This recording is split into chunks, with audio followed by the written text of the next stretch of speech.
Welcome back to our Regents physics benchmark review. This is benchmark 4, circuits and waves, the free response questions on your review sheet. All right, so example number 19 of the review here, but the first free response question. We have a 12-volt battery causes 0.6 ampere to flow through a circuit that contains a lamp and a resistor connected in parallel. The lamp is operating at 6 watts. So there's a bunch of parts to this. The parts to this will be like questions on a test. So even though this is 4 parts, it would essentially be 4 questions on our test. So we have here part A, using the circuit symbols shown on the reference tables for the physics Regents reference table. Draw a diagram of the circuit in the space provided. So we're going to draw it here, put A next to it. B, calculate the current through the lamp.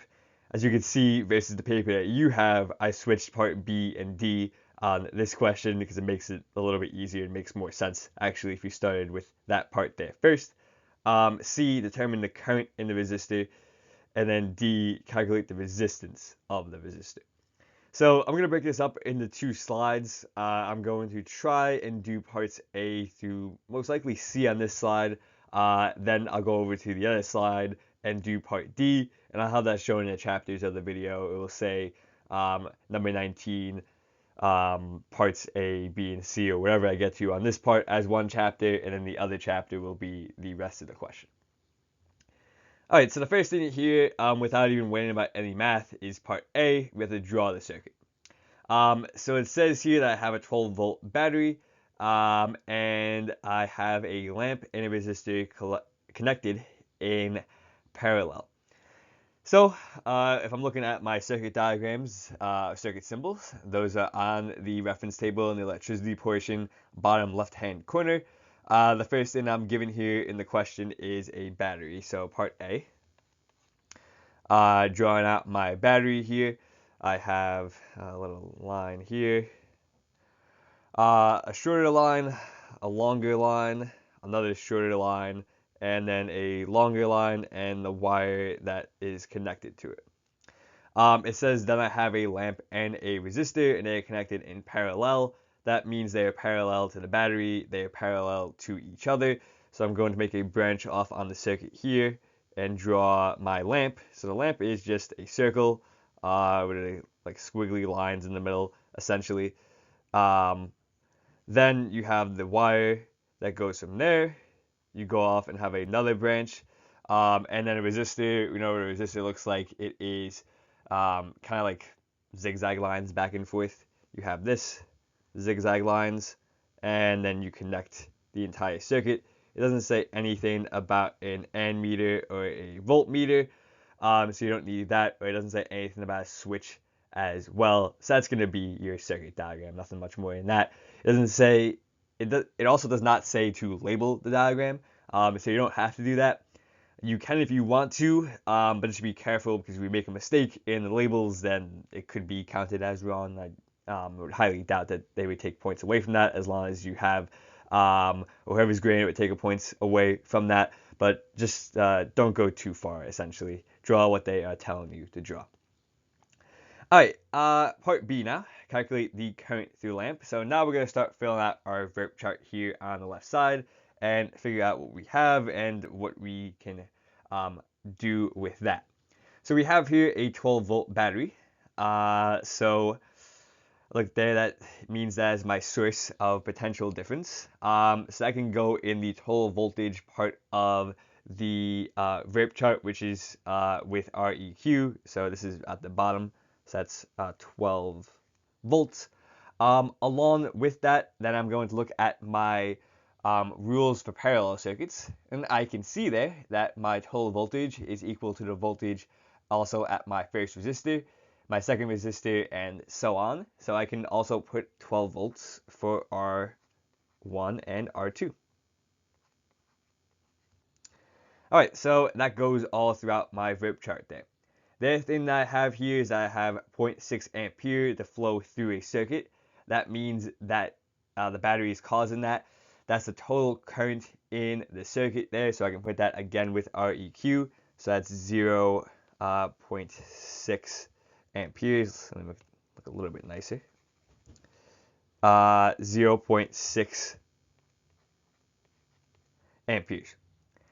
All right, what else do I have here? I have that the lamp is operating at 6 watts. Where due to lamp, that's going to count as my first resistor. So I'm going to put here 6 watts. And I believe that's all I'm going to have here for the moment. I have the voltage, or potential difference going out throughout the entire circuit, my total current, and the power at the lamp there. Again, watts is for power. So part A, or no, sorry, part B now. Calculate the current through the lamp. So within my lamp, that's going to be R1 in this situation. I have the voltage and I have the power.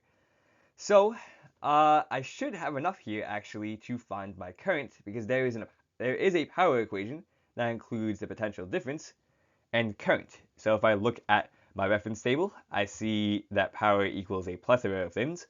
One of them is potential difference times current. So what I could do here is for part B, I have here power equals potential difference times current. And I can then find out what my current is going to be based on this. Because I have the potential difference at the lamp, I have the power at the lamp. I can solve then for I. So V times I, divide out V from both sides. I should have P over V equals I.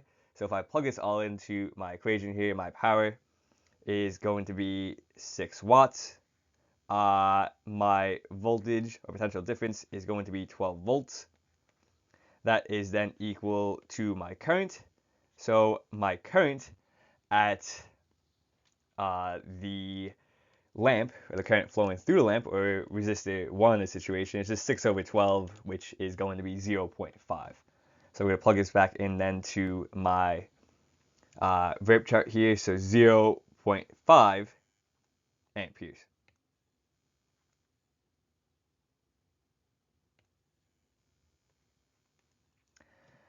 All right, so now let me put this on the page as well.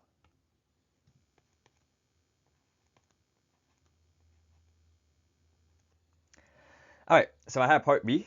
Moving on to part C. I also can now find what the current in the resistor is because I have the current at the lamp. I have the total current in the circuit, and I can use the rules for current in a parallel circuit in order to do this. If I look at the rules for current in a parallel circuit, I have here that current equals the current at resistor 1 plus the current at resistor 2, and then etc.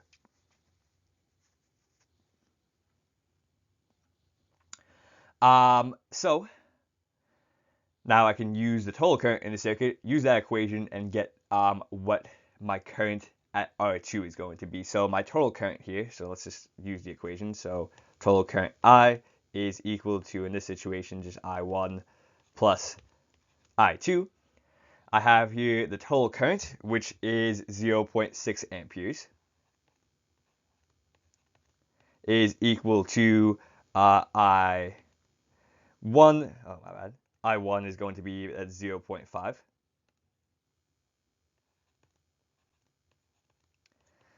Plus I2, which is what I'm looking for. I want to get I2 by itself. It's being added to I1, which is 0.5 amperes. So I do the opposite and subtract that from both sides of the equation. So that will cancel out there.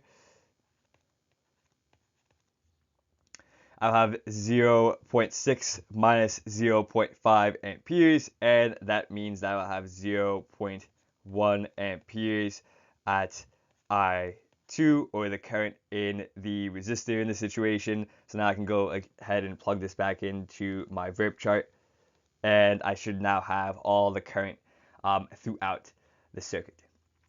All right, so it looks like we will be able to fit this onto one slide. So forget what I said earlier about breaking it up into multiple slides, because I should be able to get the resistance of the resistor now. Because I want to find the resistance at the resistor. I have the potential difference at that resistor R2, and I have the current at the resistor as well. So if we look at this part D now, I have here V, which is equal to 12 volts. I have here current, which is equal to 0.1 amperes. And I'm looking for my resistance. That means now I can look on the reference table for an equation that involves all three of these things. I have Ohm's law, that is R equals V over I. I just plug everything into this equation. So R equals my voltage, which is 12 volts, over my current, which is 0.1 amperes. And I can just plug this into my calculator, 12 volts over 0.1 amperes. And that's going to give me a resistance in a resistor of 120 ohms. And I can plug this back into my verb chart.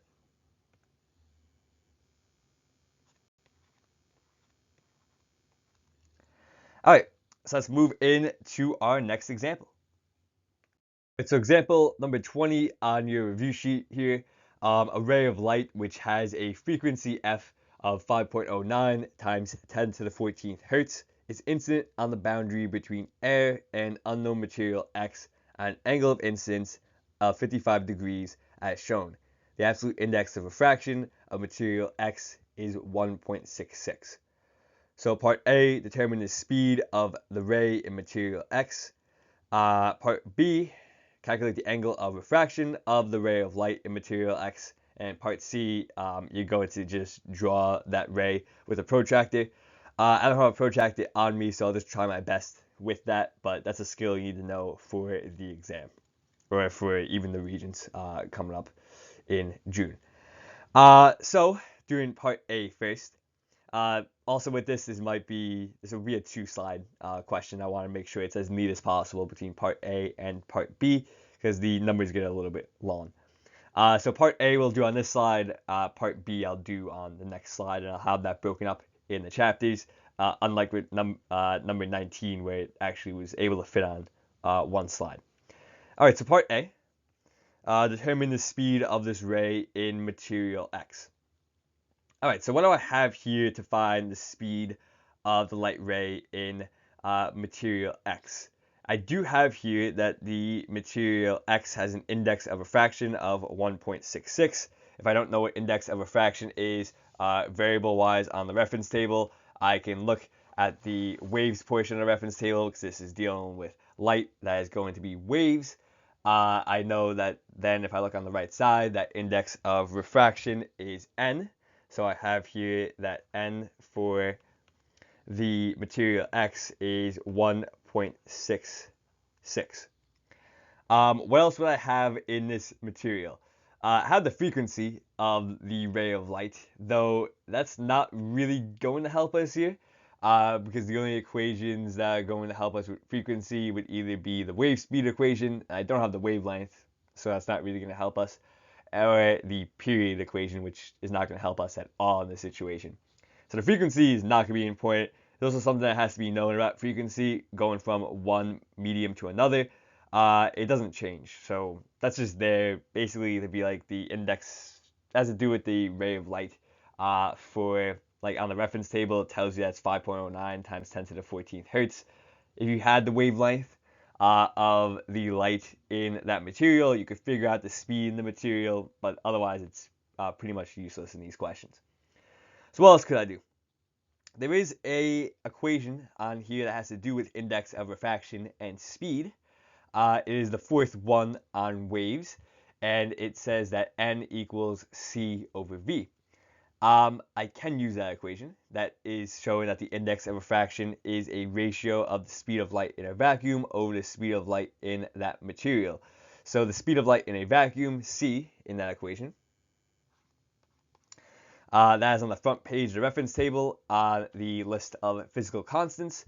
It is the third one down. Speed of light in a vacuum is 3.00 times 10 to the 8th meters per second, or just for simplification, just 3 times 10 to the 8th meters per second.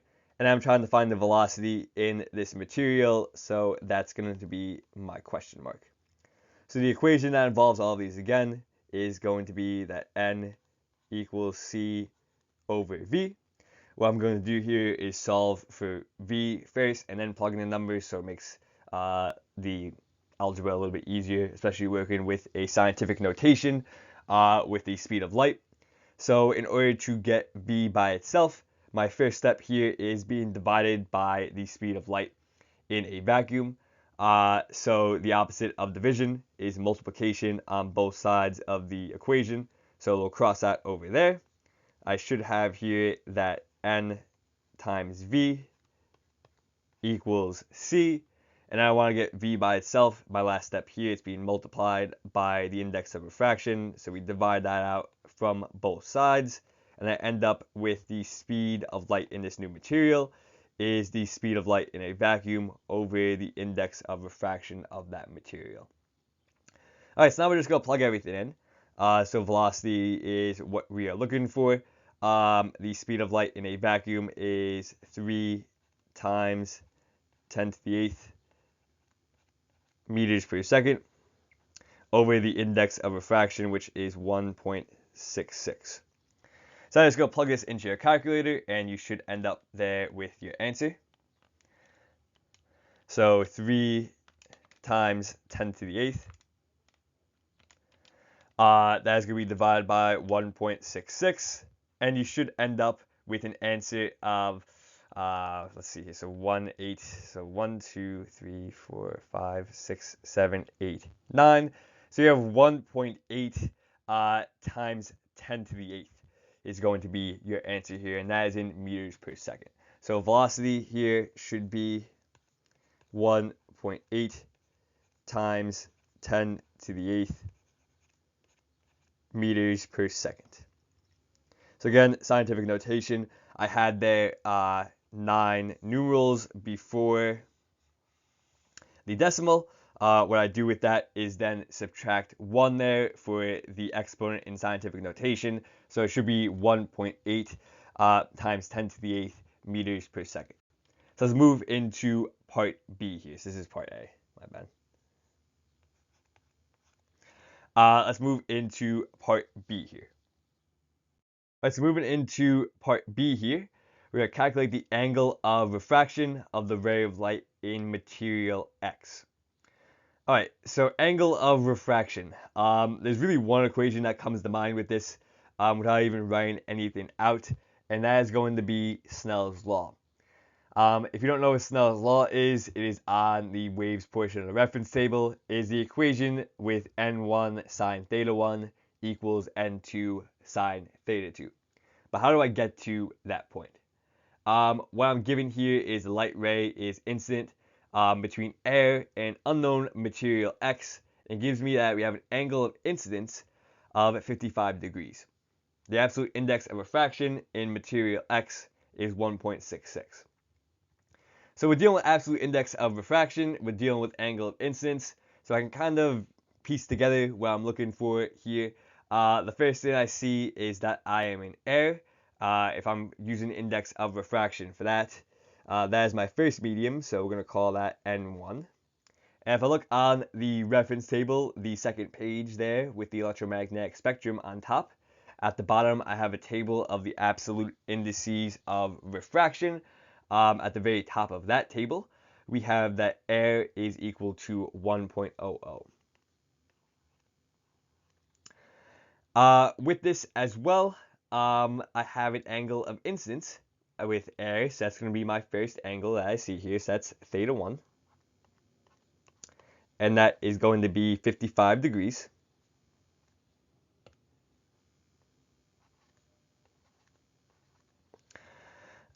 Then I move into this new material that has an absolute index of refraction of 1.66. So that's going to be my second medium, that is N2.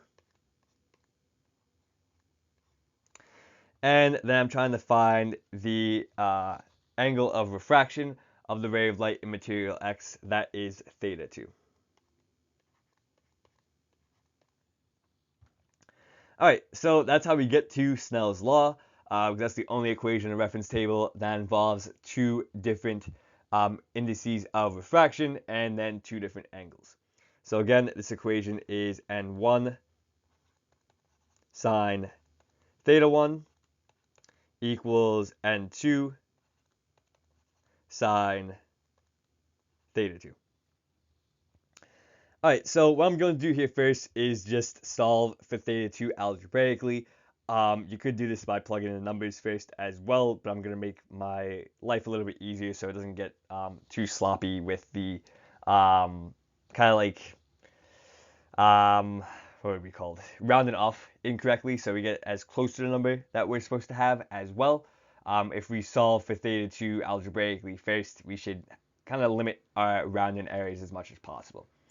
Alright, so theta 2 is on the right side of the equation. It is currently being multiplied by N2 and sine. The first thing I'm going to do here is just divide out N2. Even though I can do this all at once, I want to do it in multiple steps. So N2, divide out from both sides of the equation. So I will have here N1 sine theta 1 all over the index of refraction 2 is equal to sine theta 2. So my second angle here, my angle of refraction, is being multiplied by sine. I'm going to divide that out by on both sides, because that's the opposite of multiplication. That gets into the territory of what we call arc sine. So if I put this on both sides of the equation here, I should end up with, you can see on the calculator as sine to the negative first. So we can do this in a quicker step. So sine to the negative first, N1 sine theta 1 all over N2 is then equal to my angle of refraction. Alright, so now we're going to plug in everything, and we should be able to pretty much do this in one step here.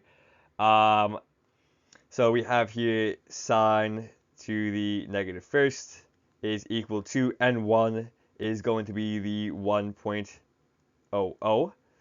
That is times sine theta 1 is 55 degrees. That is then all over N2, which is 1.66.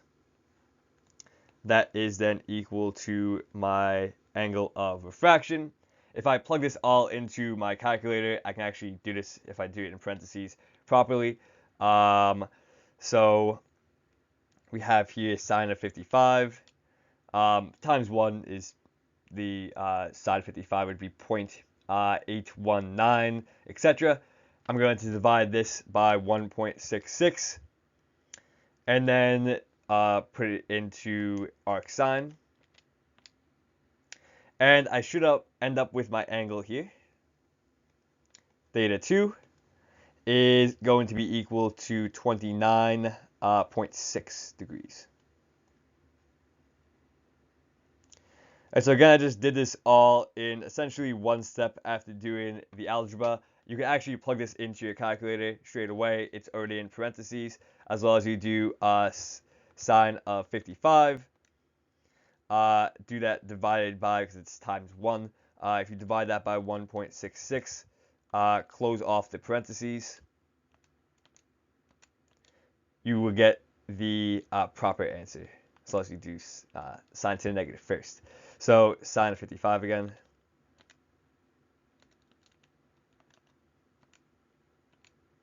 You'll get the same exact answer if you do this in one step. Just plug this into your calculator and you'll be good to go with 29.6 degrees. And then on the diagram above, drawing this out, I'm going to try my best. It's going to go towards the normal line here because it is going to a greater index of refraction. So let's act like this is 29.6 degrees to the best of our ability. You gotta use a protractor. So you go to essentially 30 degrees in that situation. It would be a error essentially on the answer key. You'd be able to have a little bit of leeway in that. So be as close as you can be when you draw that light ray in the new material. Let's move on to our next example. So example number 21 here, we have another circuit. This time though, when you look at the circuit, it is going to have one path for the current to flow. So we know that that's going to be a series circuit. So we're going to be following those rules on the reference table. So basically answer on the following questions on the diagram, which represents an electric circuit consisting of 4 resistors and a 120 volt battery. So A, what is the equivalent resistance of this circuit? B, what is the current measured by N meter A? C, how much power is dissipated in the 36 ohm resistor? So again, we're going to use our VERP chart here, fill out as much as we can, and then start looking at our parts of the question here. So my first resistor, I'm going to go in the direction of the N meter here. So the first resistor I come up on is 6 ohms. So I'm going to put here for R1, 6 ohms. That means that R2 is going to be 12 ohms. R3 will be 36 ohms. R4 will be 18 ohms. The other thing that I have here is my total voltage in the circuit. When I have a battery, that's the total voltage. That can go with Req. So that's V, 120 volts. And if I look at my rules for a series circuit, the voltage is not going to be the same throughout the circuit. So it's not like the parallel where I can just fill out the rest of the chart. I do not have that there. So now part A, that's everything I have from the diagram, so I can go into the question. So part A says, what is the equivalent resistance of this circuit? Alright, so if I look at my rules for series circuits, equivalent resistance is fairly easy. At the very bottom of series circuits, I have here Req equals R1 plus R2 plus R3 plus etc. So essentially, I'm just going to add up the resistors together. So if I write out this equation, Req equals R1 plus R2 plus R3 plus R4 in this situation. So it's a lot simpler than a parallel circuit where you have to worry about doing 1 over each of those and then 1 over that value at the end. This one, you just have to add numbers together. So we have here that Req is then just equal to all of these. So R1 was 6 ohms, plus R2 is 12 ohms, plus R3 is 36 ohms, and then plus R4 is 18 ohms. Alright, so with this type of question as well, if it doesn't say the show work, it will only be 1 point and not 2, because the part A here would be 1 question essentially on the test if you had a circuit like this. So make sure, even if you show all the work, that's not one of the points in this situation. It's just getting the answer if it doesn't say show all work, including substitution with units. So make sure at the very end of the day that you do have the units with the answer. Because I saw that on the circuits test, people were able to get the equivalent resistance. I believe it was in a parallel circuit, did everything correct, missed the unit there at the end, so that would not be full credit, unfortunately, on the Regents when someone else has to grade it. So just add these all together now, 6 plus 12 plus 36 plus 18 in my calculator. That comes out to an equivalent resistance of 72 ohms. So again, make sure when you write this out that you have, of course, the number correct, and then the proper units with it, which is going to be ohms for this part of the question. Alright, so part B, what is the current measured by N meter A? Alright, so what do I have here? I can fill out the rest of my chart here. So I have here 72 ohms. So N meter A, that is going to be measuring my total current in the circuit. Also in a series circuit, if you look at your rules for series circuits, you have here that the total current is equal to the current at resistor 1, the current at resistor 2, etc. So my current is the same throughout the circuit. So what I'm going to do here, it doesn't matter where I got from as long as I have the proper voltage essentially. But I can use the total voltage here in this part of the VERP chart, and I have the total resistance now. And I can then use an equation based on that. So I have here that V is equal to 120 volts. I have here that my resistance is equal to 72 ohms. I'm looking for current. So an equation that involves all of these variables is in the electricity portion of the reference table. It is Ohm's law. So I have here that R equals V over I. I'm going to do a quick swap of the variables here to get I by itself. So I is being divided. So I'm going to multiply it on both sides of the equation. So I should have that R times I equals voltage. If I then divide out R from both sides, oops.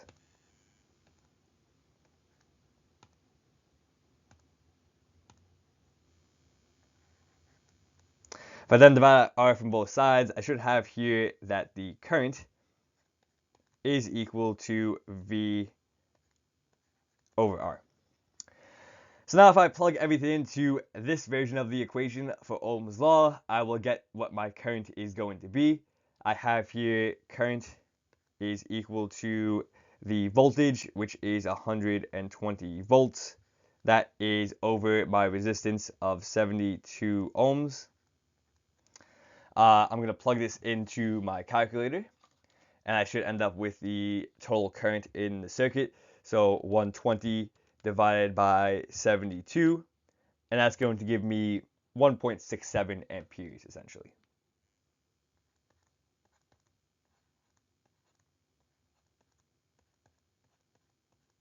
So 1.67 amperes is going to equal my current.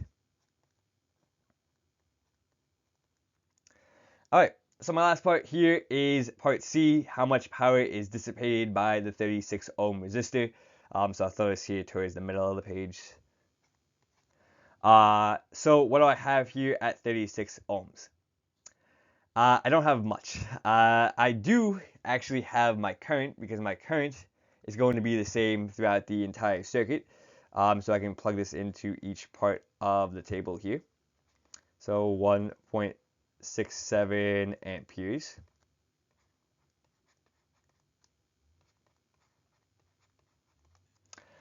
All right, so now I have pretty much enough to actually do this. I want to find what is the power at the 36 ohm resistor. At that 36 ohm resistor, I can see from the reference table for a series circuit that the current is equal throughout the entire circuit. So if I got the current at N meter A, that's the same thing for the current at my 36 ohm resistor. So then I can look for an equation for power that involves both current and resistance, since that's what I have in my table, and find the power at that resistor. That equation for power is I squared times R. So what I'm going to do here, since I have here, again, where is this coming from?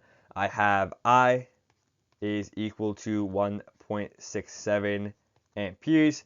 I have that my resistance is 36 ohms, and I want to find my power.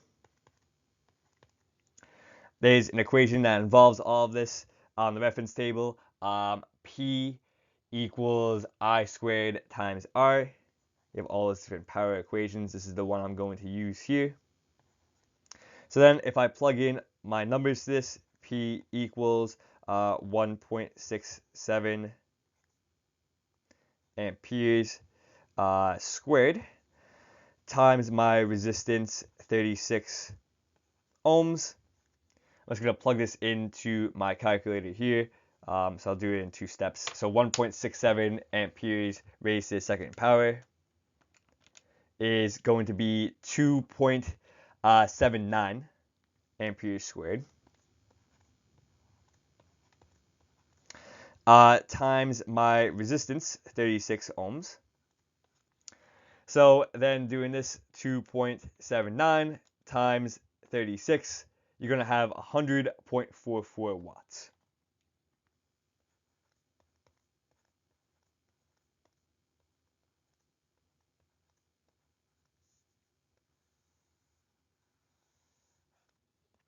So for part C is the power there in that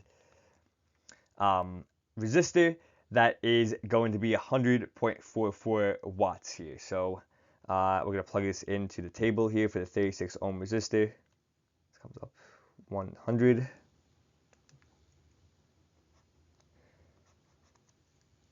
right, let me try that again. It's not coming up for some reason. All right, it's not going to come up. So it should be 100.44 watts. We have it on the page. For some reason, it's not writing in that part of the table that I wanted to write in. So don't worry about it. It's on the paper there. I'm going to try one more time here. Let's see if I can get it. There we go. 100.44 watts. Make that in red maybe so it shows up better.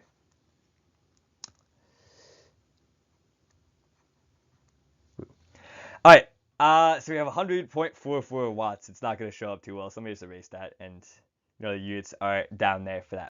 So again, with this one, I switched the order of this as well, so it was in proper order. I talked about that in class, and I have it like that and the Google Classroom now with the digital version posted. So let's move into our next example. So example number 22, where a beam of light travels through medium X with a speed of 1.8 times 10 to the 8th meters per second. Calculate the absolute index of refraction of medium X.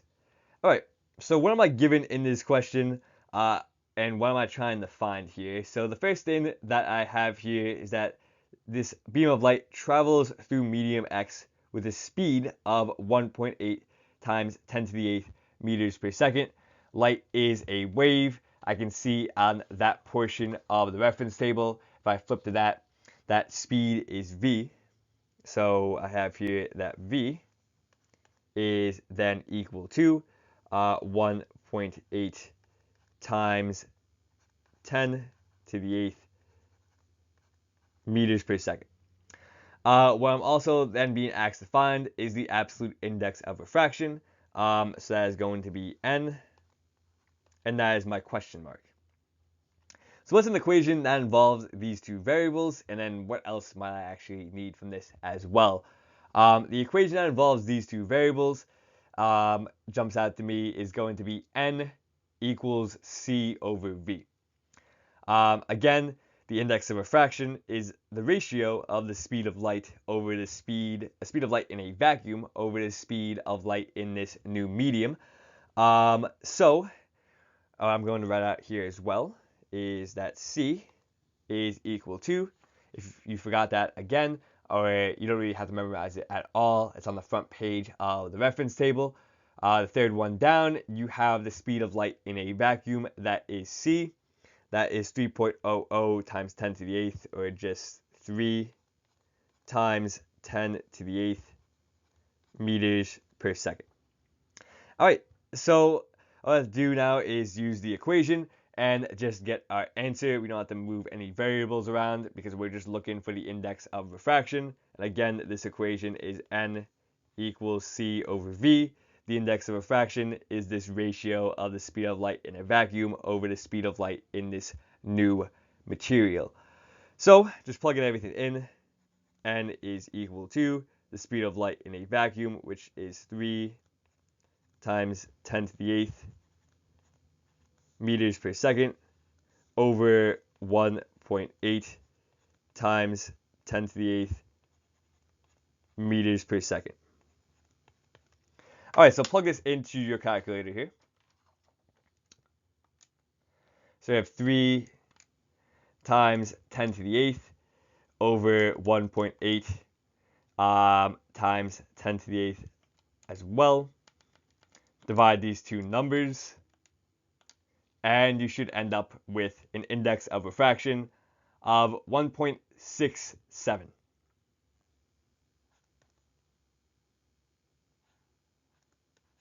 And the index of refraction does not have units, so that's just going to be your answer there. It would not be wrong. This is the one time where you can leave units off the answer because it doesn't have any. So n equals 1.67. That's going to be your answer there. So let's move into our final example.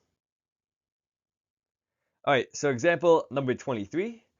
Base your answers to the questions on the information and diagram below. A student standing on a dock observes a piece of wood flown on the water as shown below. As the water wave passes, the wood moves up and down, rising to the top of the wave crest every 5 seconds. All right, so part A, we're going to calculate the frequency of the passing water waves, and part B, calculate the speed of the water waves. All right, so in part A, we're trying to find frequency. We do have the wavelength here. It is going to be 2 meters because it's just the crest, but I do not have the speed. So is there another way to find the frequency? If I look on the reference table, the second equation for frequency is right below the wave speed equation, and it says that the period is equal to 1 over the frequency. So do I have the period, which is just the time for a wave to go through one complete cycle? So do I have that here? And I should have that because it says that the wood moves up and down, rising to the top of the wave every 5 seconds. So that's going to be my period here. So that's going to be T. My frequency is what I'm looking for based on that. So we just plug this into the equation here. Kind of like a flip-flop here. I can put that frequency is equal to 1 over the period. So then I just plug this into the equation here. So 1 over 5 seconds. If I plug this in here, 1 divided by 5 is going to be 0.2. And that should be in hertz. So my frequency here is 0.2 hertz. All right, so part B, we're going to calculate the speed of the water wave. What I have here for this, I have my frequency, that's 0.2 hertz. I also, in order to find speed, I'm looking for V, so that's going to be my question mark. The other thing I need to find speed in this situation, since it's going to be a mechanical wave, is my wavelength. I can see here on the diagram that I have from crest to crest is going to be 2 meters.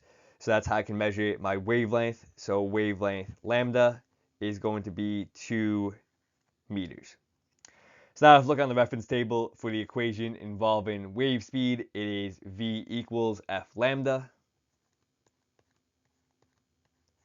So now I can just use this and plug it in and get my wave speed. So velocity V is what I'm looking for, so that stays as is. Frequency is going to be 0.2 hertz. And then my wavelength is going to be 2 meters. So all I'm going to do is now plug this into my equation. So 0.2 times 2 meters is just 0.4. So my wave speed here is going to be 0.4 meters per second. So those are my answers for part A and part B. And that is the final question of the review. So I hope these review videos were helpful in helping you to study for the benchmark. Good luck with studying this weekend, and see you guys in class on Monday.